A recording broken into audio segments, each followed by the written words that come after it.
Now let's learn the strategies of biodiversity conservation.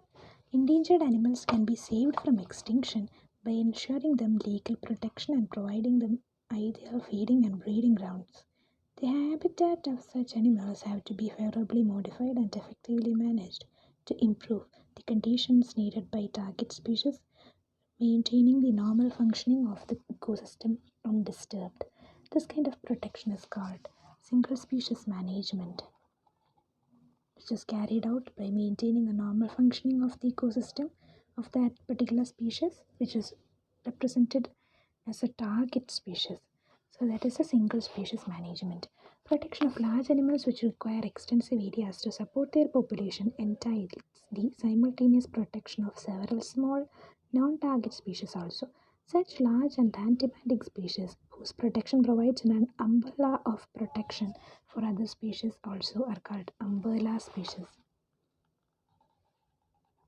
Sometimes the target species may be the most favored member of a megafauna, and the benefits of protection may be shared by other less favored species also.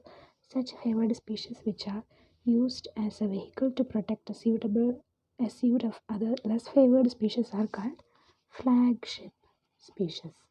Examples are giant panda, elephant, tiger, etc. Two basic strategies have been proposed to ensure the future survival of endangered species. They are the in situ or on-site conservation and ex situ or off-site conservation.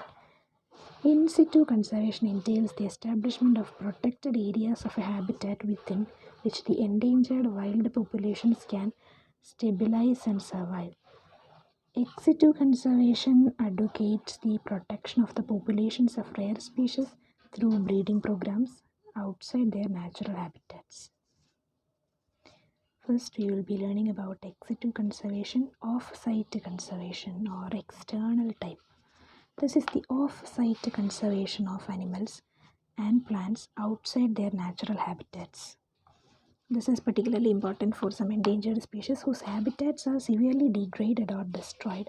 The risk from poaching is too high, or the number of the survival individuals is too small to sustain the species. Such species or their DNA, which contains their genetic blueprint, are conserved by ex situ methods in zoos, botanical gardens, gene banks, pollen banks, seed banks, germplasm banks, tissue culture centers, cryopreservation centers, etc. Zoos, botanical gardens, gene banks, pollen banks, seed banks, germplasm banks, tissue culture centers, cryopreservation centers, etc. are examples. Cite some examples. Zoos, botanical gardens, gene banks, pollen banks, seed banks, germplasm banks along with tissue culture centers, cryopreservation centers are examples of ex situ conservation, off-site conservation. Ex situ conservation in botanical gardens and zoos is now a very common practice. There are roughly more than 1,500 species, gardens and arboreta all the world over, with more than 800 species of protected plants. Arboreta are botanical gardens where only selected trees and shrubs are maintained. There are more than 800 conservation zoos around the world with more than 300 species of animals.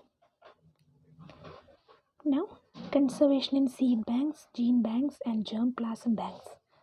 Most plants are seed producing. Normally, seeds remain dormant for some time.